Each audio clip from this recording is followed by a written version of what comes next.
And this is going to be focusing on the top side hip. So a lot of the concepts are going to be the same. Remember, we want kind of this 45-degree angle here. Our feet need to be glued onto the wall so that when we shift the knee back, because again, we don't want to be forward here as that would shorten this space.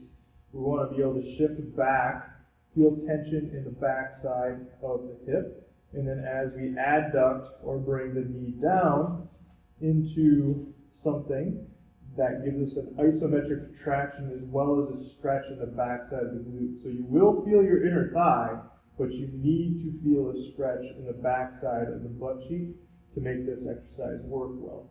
So again, you're thinking about shifting your butt back. Your torso can even lean back just slightly. So I'm thinking about rotating my sternum slightly up towards the ceiling, and you'll notice that that helps wind this butt cheek and that glute up. You're going to hold that position. Foot straight ahead, don't let your foot spin up. Foot straight ahead and push down as much pressure as you feel comfortable putting into this. Again, no pressure or pinching in the front of the groin. This should be all inner thigh and mostly a big stretch in the backside of your butt cheek here.